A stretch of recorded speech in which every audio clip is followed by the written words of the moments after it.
Good morning. Welcome to the Bond Sunday morning services. I am Jesse Lee Peterson.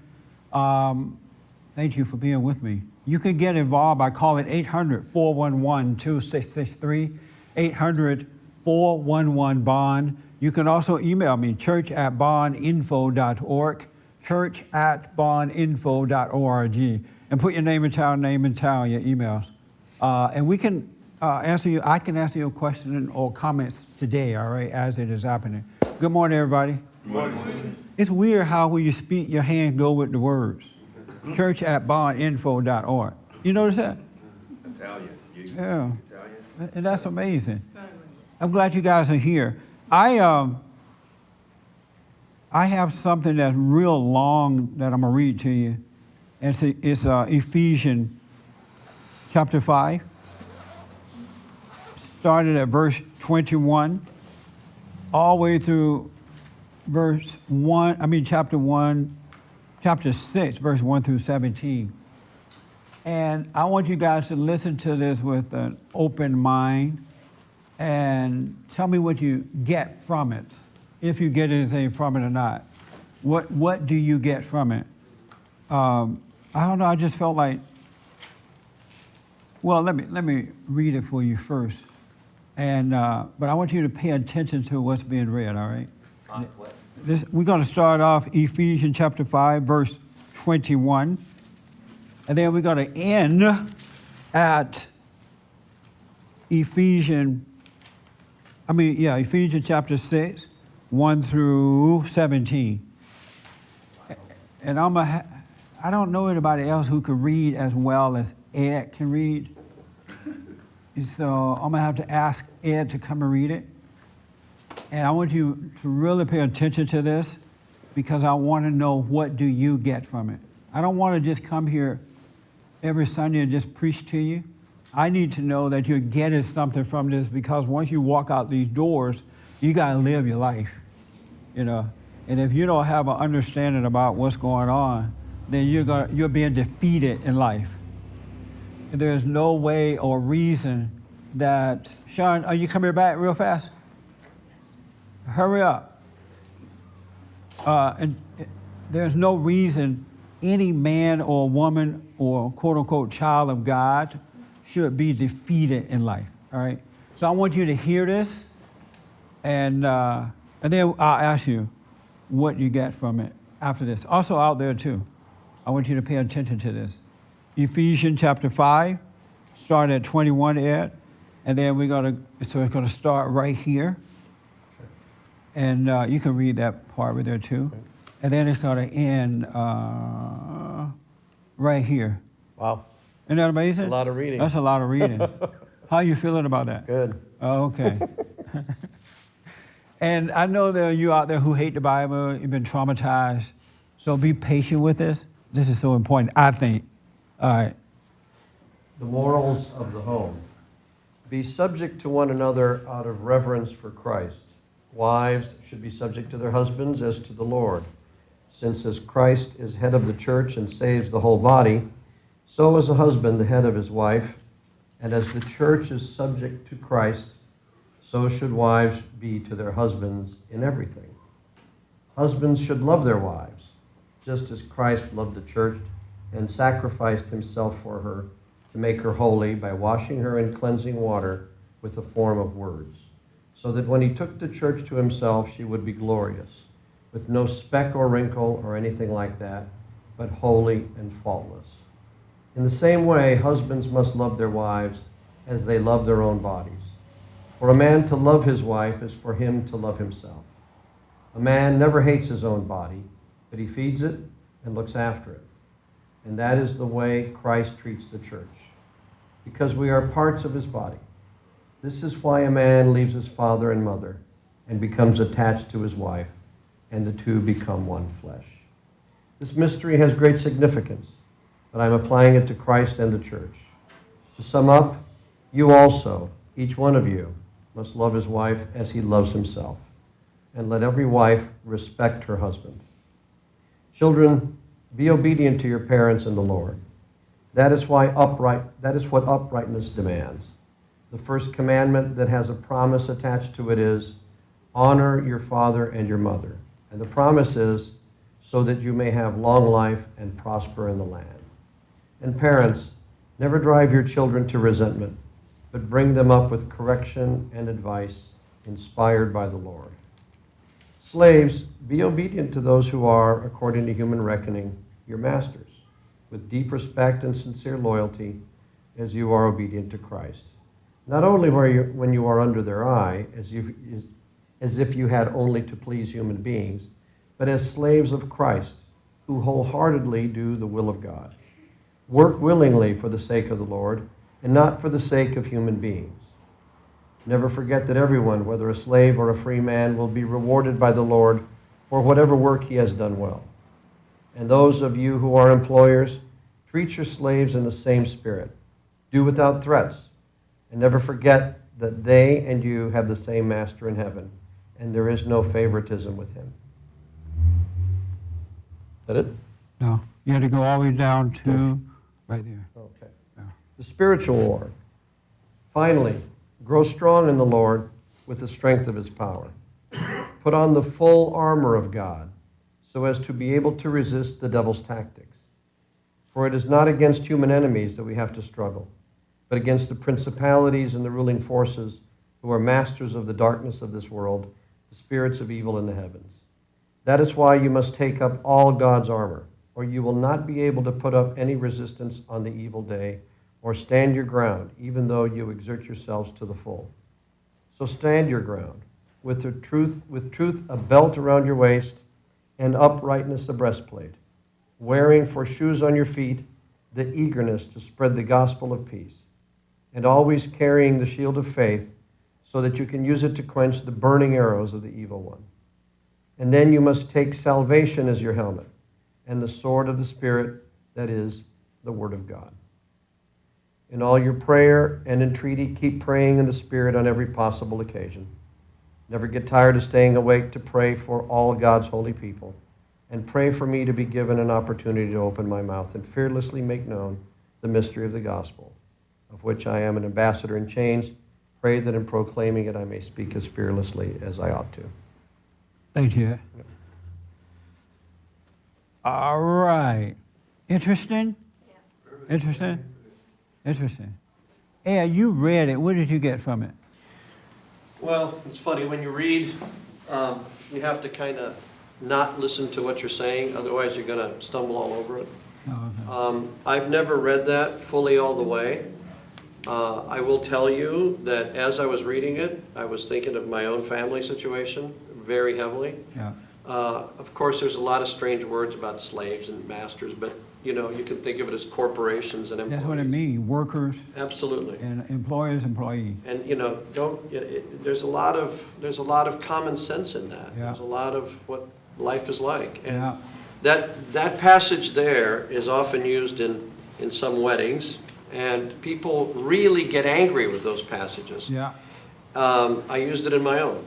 And people who were there heard that as if it was the most strident, crazy set of words you've ever heard. Completely misquoted, completely taken out of context. And when people tell me that, I said, well, let's read what was said, right? And of course, they don't remember it that way. Yeah. They're so full of crazy talk. So those are the thoughts that came to me. And what did you get from it, Kelly? I thought it was interesting. Especially the beginning part, I've heard a lot of that. And the part where it said that the man loves his wife like as a part of himself or something, like Yeah. considers him a part of Yeah. himself or something. I thought that was interesting. Yeah. That is very, very interesting because the woman came from the man. And when they marry, it's like the whole part is coming together again. Mm-hmm. She's just coming back to, Yeah. to where, and that's why it's so important that men love what's right, because the man is the church. Yeah. His body, not this building, but his body is, I thought it is the church. I thought it was interesting when he said men, they love their bodies and they take care of their bodies, so likewise take care of the woman. Feed and whatever. But most men are like fat and sassy today. They're not taking care of their bodies, huh? Right. they're sinning in the bodies and everything.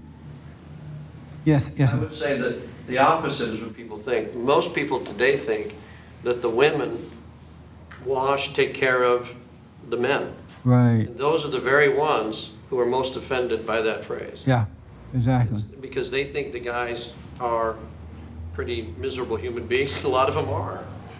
Yeah. Interesting.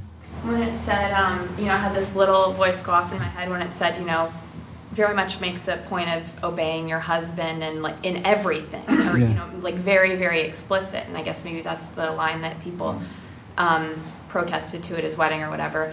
But you know, this little voice go off like, oh, but what if he's not telling her to do the right thing? You know, there are a lot of men out there who are, you know, kind of clueless. But Yeah. you know, I realized that if she's doing it in the right spirit, you know, it'll be the right thing to do. This is something how the devil is busy. He's Yeah, always there to yeah. whisper something else to you so that you reject truth. Mm-hmm. What did you get from it?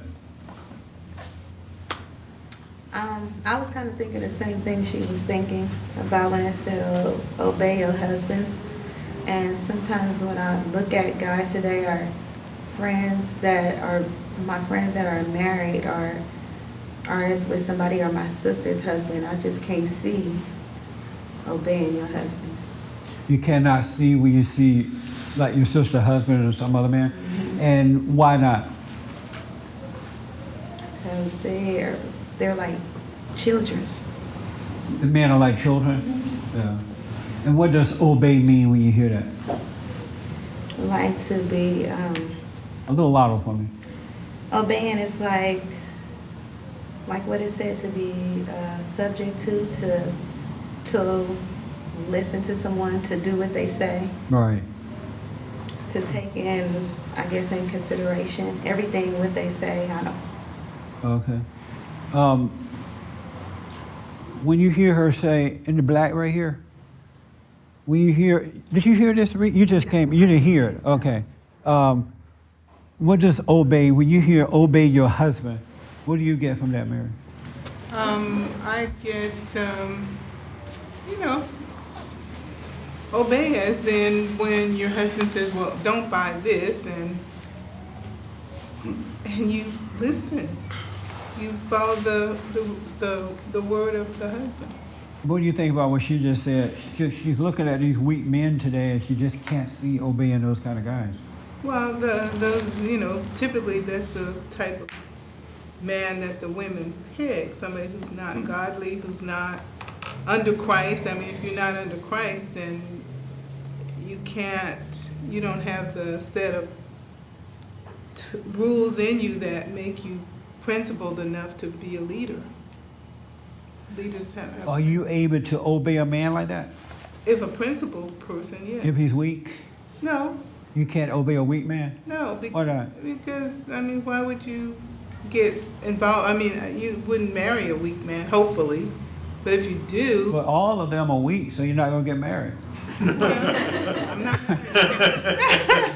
but I You're mean, like, well, I'm not going to marry. well, if you have the leaning to do the right thing, that's a little bit different than just being What, open to whatever is going on to the world. You know, I don't know, I see some of these young guys, they just have these girls doing all these crazy things. what did you get from what you just read? The whole thing that was read, what did you get from that? Oh, I got that there's an order to things, and God wants you under Christ, and if you obey Christ, then you'll be able to live your life properly. Was there anything else in this, what he read that prompt you to think about anything? As far as my own life, or just like, Just anything? you know. Yeah. Was the most thing that stood out for you was this husband-wife relationship thing? Well, that's the most thing you got from it? Oh no, I got in general that we have to live our lives in an order of looking up to do the right thing. Okay. And that's in a Christly, you know, Christ is the head, and if we look to see what he said, what his orders were, then we're gonna kind of hold ourselves back instead of being crazy. Oh, okay. Peter, what did you get from it, if anything? A couple things I got out of the kind of what I guess what Ed was saying about how the family relationship and how the man is Christ and supposed to love his wife as the church and lay down his life and for the church and to love her as he loves himself. All right. And so I think that especially there's a lot of guys who focus so much on working out, their physique and their body and how, they look to make themselves look good. So in that same way, all that energy, that investment that you put in yourself, you should also put that into, your relationship with your wife and in your marriage. Yeah. And, I think whatever we put money towards or we invest our time in is what we value. And where you see that going is what is important to you. So that's what I was reflecting on. Oh, okay. All right. Richard, how about you? The thing that really got to me was, the husband and the wife obey the wife's supposed to obey the husband as Christ, as he obeys Christ, or Christ, I got it mixed up here. Sorry. The wife's supposed to obey the husband as the husband obeys Christ. Right. Okay. I understand that. Even though if the man is weak, as long as he's not breaking the commandments, then the woman has no really kickback no more than try to put the conscience back or the awareness back to him. That's one thing. The second thing I was thinking about was the slave and the master. Right. Meaning that if we're working today in your position of management, now I've had problems where people call me Uncle Tom. And I relish in it to a point because what it tells me that I had a little more patience than they had, Yeah. and I was able to, in the moment, most of the time, not all the time, not get angry, but I could see the anger coming up in me. Right. And I could tell when my heart started beating fast and I breathed fast, so I just stopped and just listened to myself. And I finally had a couple employees tell me, you're very calm. Why? Why you allow people to do and say what they say and you don't get mad at them? I said, well, I got to allow you to be you before I can see you. I'm a slave like you. I have to work for someone. I don't have my own business. So that means that if I don't see you, then I can't see me. And then I got to allow you to be me so I can see me. So in that way, one day we can come to agreement. How you feel about being a slave? As long as I'm not angry about it, I'm fine with it. Yeah. And that's what my whole thing That's right. is about, the anger within. That's what I want to say to the ladies. When Christ said, obey your husband, and some of you say, well, I can't take advice from a weak man or whatever. All it's saying is just don't resent him, don't hate him, so that you can love that order. And if you don't have that resentment toward him, you would see and be able to do the right thing. But not all, but most women, they look at men and they judge him. They say, oh, he's so weak, I'm never going to listen to that. But you're not the judge. You can't make that decision about the man. And he can't make that about you either. He can't judge you for what he sees about you. And I hear especially a lot of Christian women say, I'm not going to obey, he's weak. They've judged him. But if you don't judge, you see the right way to treat a person.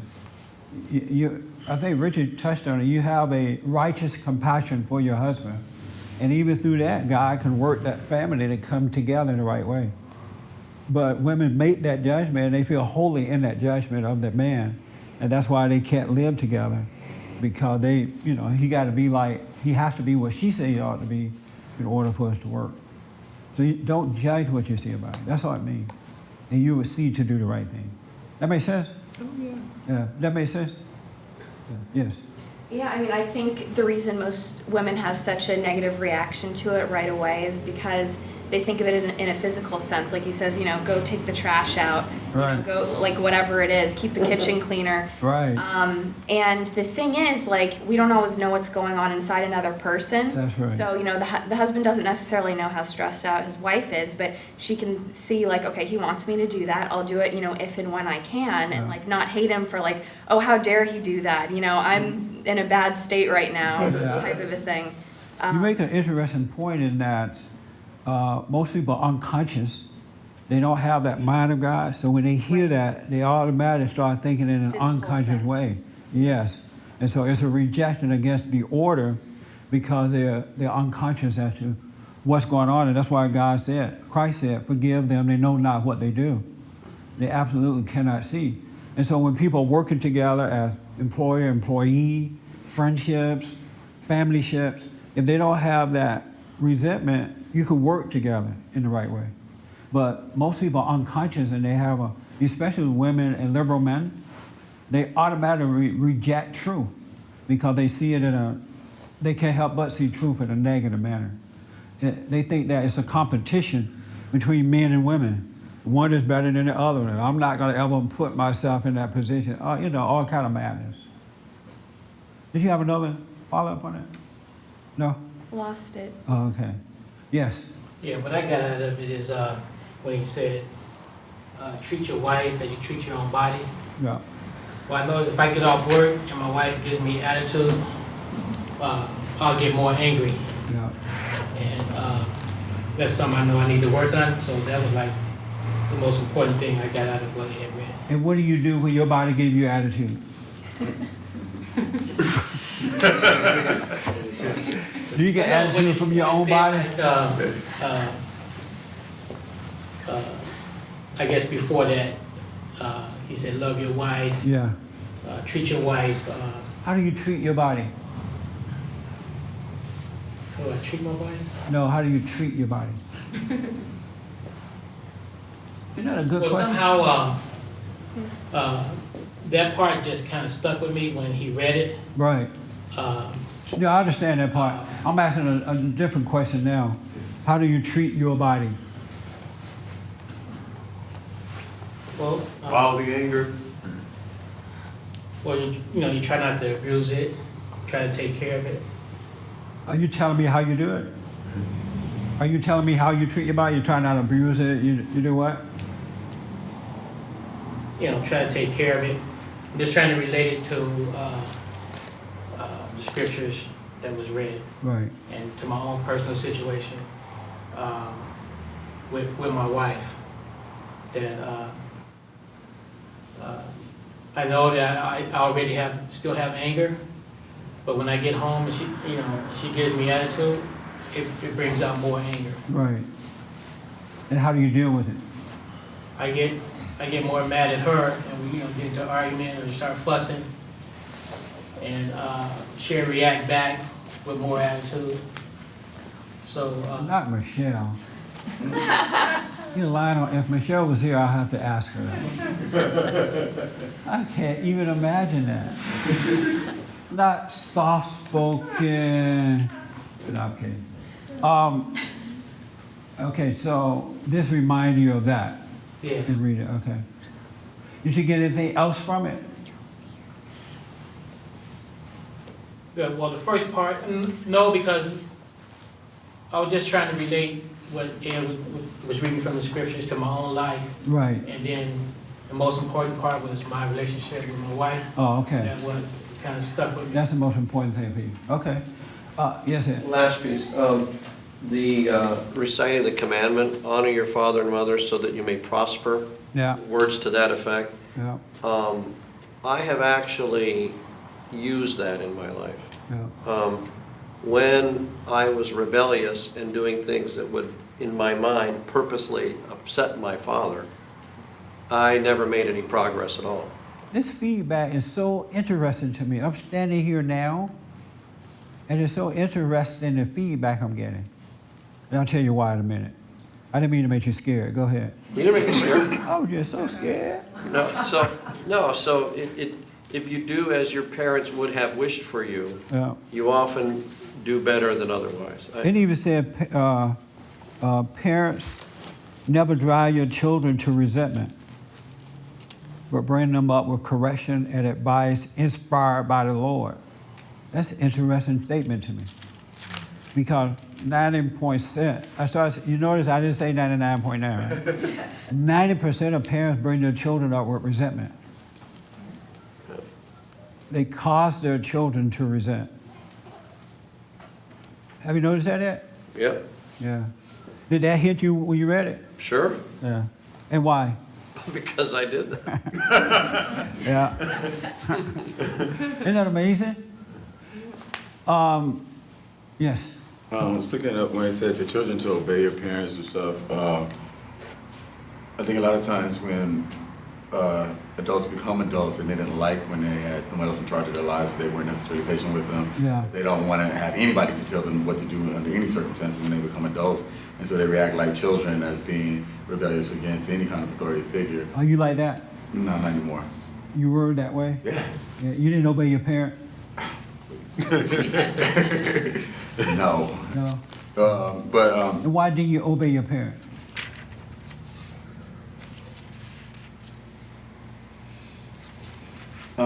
I think in the beginning when I was younger, I was just angry and didn't know what to do about it. And then after a while, I became so rebellious and out of control, and they dealt with me less that I just was able to just do whatever I wanted to do by using that kind of. And what kind of impact did it have on your life once that parent-child relationship fell apart? It just leaves you lost, it leaves you out of control, it leaves you not able to really, even when a point where you need help, nobody could help you anyway because it's so out of control that it just would be hard for somebody to deal with because of that amount of. So it's hard for people to help you today as a result of that? No, I'm saying now, I mean. Is it easy for people to help you now? Yeah. At one point, it was hard for people to help you? I'm saying I couldn't even recognize, if they even wanted to, the amount of anger was so severe that it would cause people to scare off, like that's just too much to deal with, you know? I've noticed as a result of parents causing their children to resent, you know, we have a home for young men that we bring in. It is almost impossible to find young men to put in our home now, in our homes. We even started dealing with younger ones thinking that maybe if we caught them early, like 10 years old, 11, we'll have a better chance. Even that's hard now because they are disobedient, they're on drugs, they're liars, even the 10-year-old. They're rebellious, they don't want any instructions, they don't want any order at 10 years old. They don't want any order to life. And I'm thinking, how did this happen at 10 years old? You know, And it's just I wouldn't have thought of, I remember one time my granddad whooped me, I had to be about 15 then. Because I didn't want to plow the mule, I wanted to go to school. And no, he like, no, you're gonna stay home and plow the field. And I was like pouting, and the plow ran over my foot. And it just cut it. And I'm bleeding. You could see the white skin of it. I didn't know black people had white skin under there. So I guess if you keep rubbing, you turn white. So I'm like pouting and plowing this field, and the plow just slashed my foot open. I still have the scar. And I'm like crying.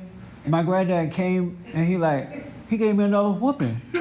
He was like, see, if you had done what I told you, now you get both. And I still had to plow the field. Wow. I never thought of just obeying them. You know, it's just not a part. You know the consequences of obeying your parents. But nowadays, hell with the parents. But isn't that amazing? And the parents are afraid of the kids. Yep. Yep. let me say shit number. They can't tell the kids what to do. Well, anyway, go ahead. There's a point also too when they're looking at it. They didn't say just obey. It also is factored in there too. They're also supposed to love and honor.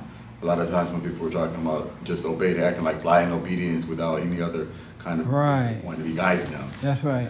Love and honor your parent is out of the window. Yeah. You cuss them out and tell them how the cow ate the cabbage. Oh, And as soon as they turn 60, you put them in an old person home. but I have apologized for the teenage years of my parents.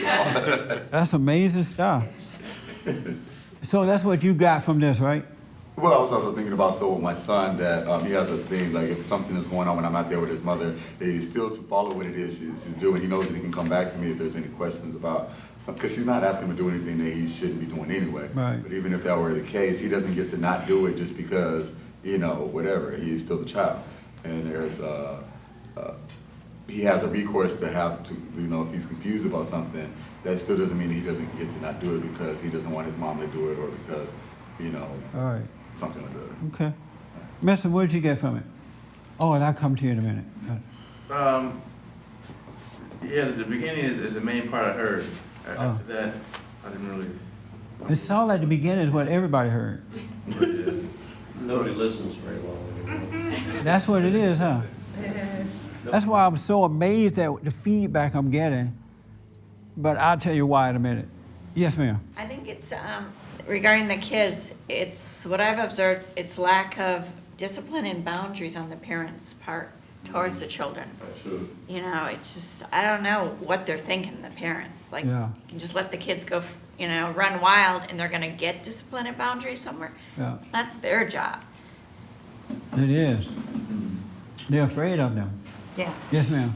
Well, I have a 25-year-old she's gonna be a doctor. I'm very proud of her, and a 21-year-old who's third year in university. And both my children have never smoked pot. Wow. And Did they grow up in L.A.? Yep. We in have Paso Beach. hot stores on the corner now. But my girlfriend asked my son, "How did you do that? What happened?" And he said, "My parents would have killed me."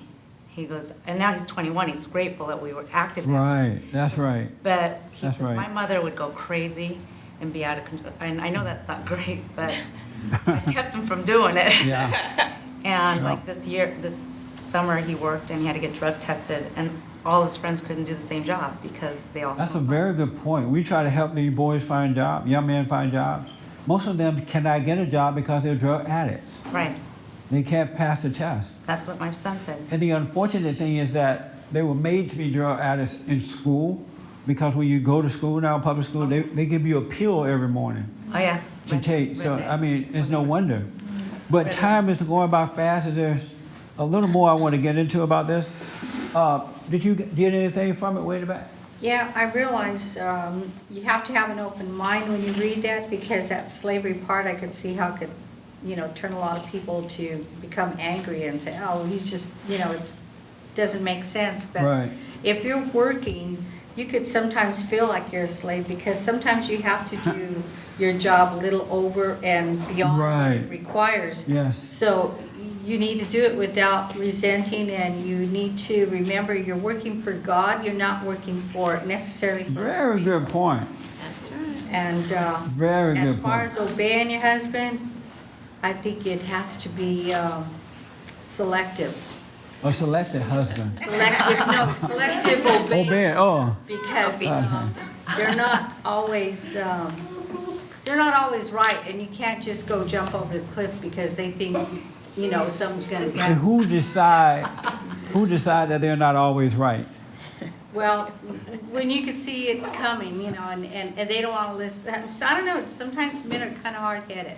And yeah, you wanna obey. Hard-headed. They won't listen to mama. Yeah, well, not that they won't listen to mommy, but it's just, I just see it sometimes. I mean, I'm not married or anything anymore, but I experience that with my son now, because I see how he has the traits of my husband. Uh-oh. And I said, uh-oh, there it is again, it came back, All right. What'd you get from it? I didn't really comprehend all of this. I need like a Bible so I can read it, Where's your Bible? It's at home. You left your Bible at home? Did you bring your cell phone? I can't hear you. Yeah. How about you? Frank? What'd you get from that read? I got a couple of things. One thing I noticed is, if your heart is not right, if you have hatred in your heart, then you oppose everything you'll oppose a lot of the stuff where it talks about you're a slave, but remember, God is up there and you're a slave to me.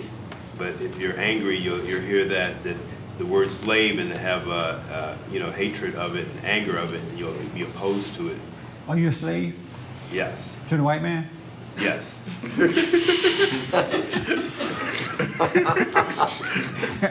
So you'll be opposed to this kind of And thing? you're proud to be a slave to the white man? Absolutely. He pays you well. So, yeah, 25 years. He's supported me I well. remember when I used to pick cotton on Friday, they paid us. Yeah. Even though it was about $10 working for a whole week, I was happy to be a slave to that white man. That $10 meant a lot. So that's what you got from it. You know, and then the family, to love yourself. I mean, in today's world, they think of your relationship, it's 50-50, okay?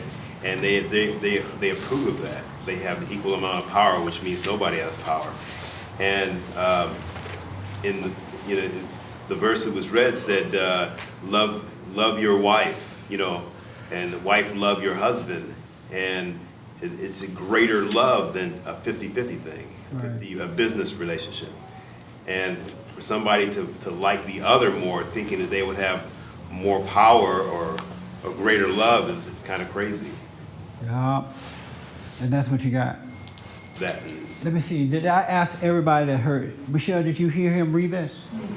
I'm sorry? No. Oh, you didn't hear it. The lady in the swipe, did you? Paying attention. You didn't hear it either? No. Let me just say this. Did you have a question? Oh, no, I was just gonna make a comment about the fact that it says you should pray all the time. Oh, you just read down there and Yeah, I read was up on that. reading, finishing. Let me ask, did you guys fall asleep halfway of the saying or something? Yes, sir. Yeah. Let me just say, you guys missed the most important part of this. I know the one you mean. And I want to use the word very shallow and unconscious people. Is it the one with the God, Jesus left the church? No. No. I mean, that's important. The whole thing is important, but the most important part you missed. And it's like everything you repeated back to me is just what you learned, and we've talked about it 1,000 times, and it doesn't seem like you guys are waking up. I have to rebuke you all in the name of Jesus. This is, I don't know, I'm out of breath up here. And the stuff you shared to me was so boring, my stomach was hurting, my chest was hurting. I couldn't wait until I got to everybody that heard it, because some people came in a little later. Ed, come up, back up, please. Go to read the part that I think you I want you to read the part that I was hoping that they got. Okay, hold on. Can I guess? Can I point it out? Can you tell me if I picked the right one? I mean, there's nothing else left but that now. You're right, exactly. So, I know the one you mean. it wouldn't be hard to pick out at this point. Hold on. Start here. Yeah, that's it. And Okay. end here. This is the part I thought everybody would get, but everybody just went right back to that comfort zone about the man and the woman. That's amazing to me. I hope you put in a whole lot of money in the offering today. Now, this is all it's probably worth today, a good collection. This is absolutely amazing. Yes, sir. Okay. You were not here, though. You didn't hear it. I read it. I read enough of it to understand one thing. What'd you get from it? The responsibilities a man and a woman have with each other. Heard that, done that, been there. It's no different from responsibilities. That's what they all heard. Everything, once you read that, everything else blanked out of their mind, I guess. This is amazing to me. All right. Okay. I heard that. That's what they all said. You're right. That is. No new information there. Amazing stuff. Start here and just go to that Right, part. you got it. The spiritual war. Finally, grow strong in the Lord with the strength of his power. Put on Oh, we're at Ephesians 6:10. 6. 10. Yes, 10. Got it. Put on the full armor of God so as to be able to resist the devil's tactics. For it is not against human enemies that we have to struggle, but against the principalities and the ruling forces who are masters of the darkness of this world, the spirits of evil in the heavens. That is why you must take up all God's armor, or you will not be able to put up any resistance on the evil day, or stand your ground even though you exert yourselves to the full. So stand your ground with truth a belt round your waist and uprightness a breastplate, wearing for shoes on your feet the eagerness to spread the gospel of peace, and always carrying the shield of faith, so that you can use it to quench the burning arrows of the evil one. And then you must take the salvation as your helmet, and the sword of the Spirit, that is, the Word of God.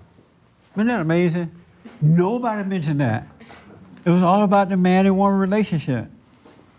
There's something wrong with that. I have to tell you, men and women here today, something's wrong with that you missed that. Something is wrong. Because if you don't get this spiritual warfare that we're fighting and put on this armor so you can protect yourself, the man and woman thing is not going to work. You'll just be talking about it the rest of your life. If you don't understand the spiritual warfare that's happening, I'm looking at this rally yesterday with Al Sharpton, and it was evil. It was wicked. It was pathetic. It served no good at all. It was evil all the way. Evil. They sat there, they stood there, and they reminded people of the past. They just, each and every one of those speakers went back into the past, which had nothing to do with now.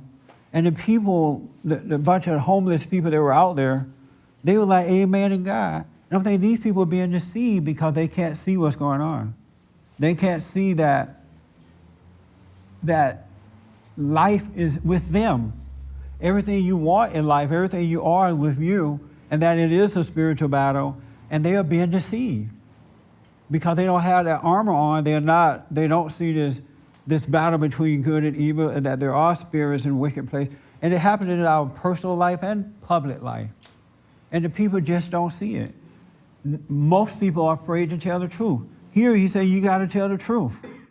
Because you are fighting against evil, and only truth can win over evil. But people are afraid to tell the truth for fear of hurting someone's feelings. You're not honest with yourself. I mean, I don't know how you guys missed this. This is part I thought that most people were going to comment on. That is the weirdest thing I ever seen. Everybody stayed right with this important but not that important, because if you don't have this, you're never going to have that.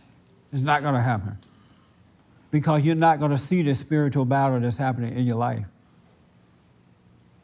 And God, everything we read from Ephesians chapter 5, all the way through 6, whatever we read, that's the whole answer to life. Because if you have on this spiritual armor, you're an honest person, a moral person, you're spiritual, you're going to treat your husband right, your wife right. You're not going to make your kids resent. You're not going to let the world take your family away from you. You're not going to send your children off to school and some corrupt public school system will give them a pill every day to calm them down, and you think that's okay. You're not going to let that happen. The men are going to understand that their bodies are the temple of God. They're going to naturally know that and protect their body. They're not going to sin in that body. When you honor your body, you're not sinning in your body. And so if you're not sinning, you're going to protect your wife so that she doesn't sin. But men are sinning now because they don't understand that they are the church. You're not just some person walking around. Men have no clue that they're the church. And that Christ, the kingdom of heaven, dwells in that church. They don't even know it because they don't hear it anymore. No example. If you don't get this thing right, all this stuff about your wife and I'm not going to do this is a waste of time. And I can't believe some of you sat here and didn't even get that. I must be doing something wrong here. Because it's a spiritual battle. That is so powerful. When you have that going on, if you are a slave, which means employee, or if you are a boss, you're going to treat each other with love because you're subject to what is right. And you're not going to treat your employees any worse than you would treat yourself. You would treat them the same. Isn't that true? And an employee, you got to be honest with the boss. But now you have lying, stealing, sneaking, lazy, get away with employees. Just because the boss is not looking, they think they can get away with doing nothing. Take a paycheck and complain about, working. But you got to have this spiritual coat on. You got to have on the breastplate of righteousness. And I'm looking at both of these rallies. I didn't see Glenn's rally, but I'm thinking even with Glenn's rally, it sounded like it was very nice, but if you don't get up there and tell the truth about this spiritual battle, if you don't be honest with men and women so they can wake up, you could rally until the cows come home. But you're still not going to have the power to win in life. And you want the power to win in life, and it's inside of us, and it's spiritual. But you guys are coming and you're just learning. In spite of me saying, let's don't learn, you're still just learning, and that's all you hear. Anyway, I don't mean to yell at you. I just don't want to. What I saw yesterday was evil. It was absolute evil. What I see happening in people's lives, their families, and I'm dealing with people now who are on drugs and alcohol who cannot function because they don't have on the breastplate of righteousness their parents have made them resent. And, now they're covering it up with drugs and alcohol, thinking that that's going to save them, unwilling to die from that ego so that they can overcome it. This is a serious battle, and we're losing this battle because it's a spiritual battle. And you learning this stuff, feeling good about yourself is doing you no good because in your private life, you're out of control. Sexing up with Aaron, Tom, Dick, and Harry, and Mary Jane. You're lying, you're afraid, you have fear, you're not functioning. And then you call yourself a child of God. Why would you want to be of a God who's going to treat you the same way the God that you already serve? Excuse me. Doug told me not to snort. But this is, am I overreacting here or what? Yes. I'm overreacting? Oh. Yes, sir. Oh, let me just say this. God has blessed me to love truth to a point that I just love it. I don't see fear in my life. When I'm debating, I'm dealing with one-on-ones and I'm doing my thing, fear is not my friend. It doesn't tempt me to have fear anymore. It's just natural because I love the person, I love the people, and I want the people to know the truth, so I just speak what's right to them. But you can't do that if you don't understand this warfare that's going on and you don't have your armor on. You cannot be honest with people, with your family members or anyone else, because you need them, you're afraid of them, you want something, you're not going to tell the truth. Isn't that amazing? When I read this, I was thinking, wow, they're going to love this tomorrow. And I said, I know they hate the Bible, but we're going to have to read this whole thing to them, right? But listen to this. So stand your ground with truth, a belt round your waist, and uprightness, a breastplate, wearing for your shoes on your feet, for eagerness, and spread the gospel of peace. Most people can't stand up with truth because they're afraid. You don't have on the breastplate of righteousness, you have on evil.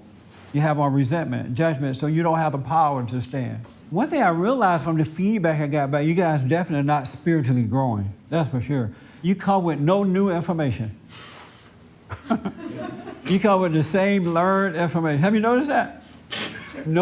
I was talking to a friend of mine this morning, good person, mean well. I said, I'd like for you to talk to me sometime about what you are realizing about life, what you're discovering. But most people don't. They learn and they hold on and they come back with the same information, not discovering anything. What a boring life.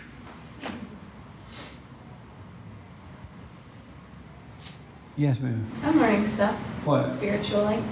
Well, I'm unemployed right now, but it's actually giving me a good opportunity to watch myself on a daily basis, and little challenges come along each day, and I sort of, after meditating, looked at fear and things that come up like that, and had this, I don't know if it's a desire is the right word, to pursue the fear or whatever it is, like whenever I get a sinking feeling or something I don't want to do, and just kind of go ahead and do that. Yes. So I might be doing something about the house, all dirty work, boring stuff, old house, we have pests and rats and stuff to take care of. It's not glamorous stuff. But whatever it is, just one thing at a time, I'd kind of drop that, do the other thing, if it was something that I didn't want to do even more, until I kind of realized that like the fear and the sinking feeling, whatever it is, whatever part of life you're dealing with, is really just a spiritual thing, and it goes away once you go directly towards it. Yes. And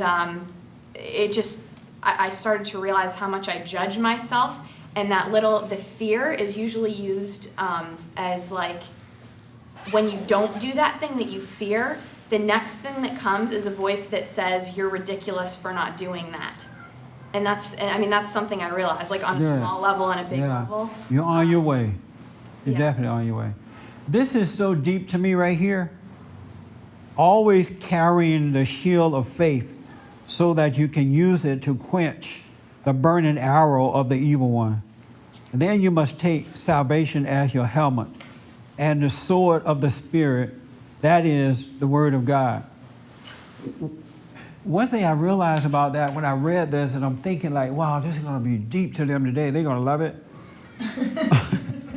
When you don't have any resentment at all, you're connected with all of that naturally, and the evil one cannot get to you because you have the faith, never doubting, because you're connected with your Father. So you naturally have faith. And so whatever situation you come into, the devil just has no room in your life at all because you're already geared up. You're protected from it. You have the shield on. But you can't throw mama on him. You can't talk about bad relationship with the devil when he comes knocking at the consciousness of your mind. When you don't see him coming, he's going to overtake you.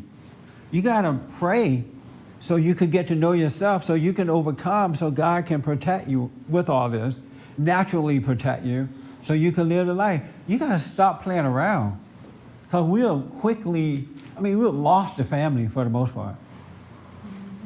And those men and I know some men who are trying to hold on to their families, they mean well, but they're catching pure hell.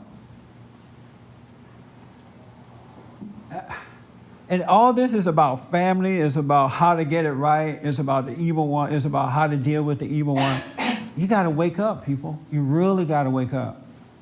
This was a sad situation today. It was disappointing. I have to tell you, there's something wrong with the way you're living. You need to examine your life, folks. You need to get serious about this spiritual battle that we're having because the devil is not playing around. I was telling you about the boys. It's hard to find young men to live in our home now for young men because they're wicked already at the age of 10. They're out of control. And so it's getting worse with each generation. And you can rally until the cows come home. You can march. But as long as you're not putting absolute truth out there, a change for the good is not coming. It's not going to come. Yes, ma'am. No, I didn't think you were really not teaching us right or whatever. It's just that I think we have a hard time being focused. Of course, I should just speak for myself, but as somebody mentions the subject, we home in on that. And then we lose track of the real thing. But that's right. But if I had the Bible, or when I go home, I intend to read it, because I need to understand more for myself. I'm going to pick it up, and I did see that, and I know that is the most important. I even gave you a warning. I said, listen with an open mind. So you didn't lock in on what you already know. But your mind shut, once we got done with the man and the woman thing, mine shut down. It didn't hear anything else. Yes, Kent.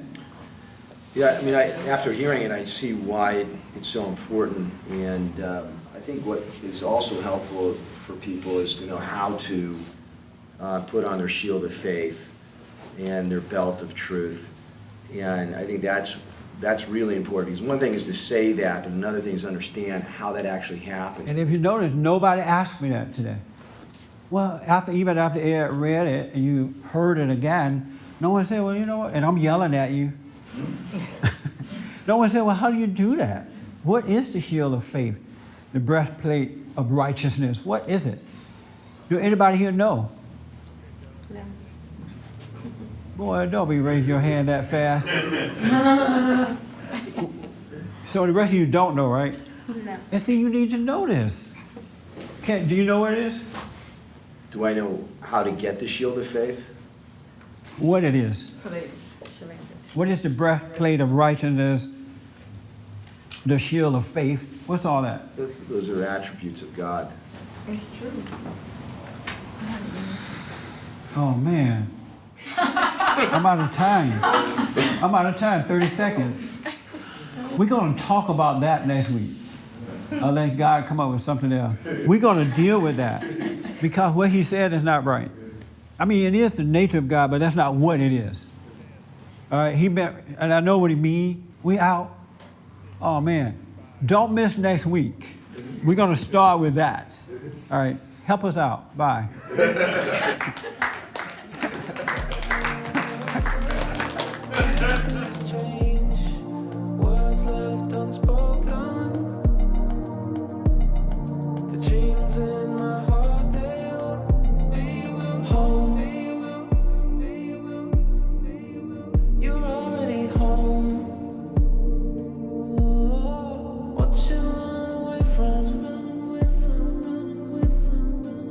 You're already home.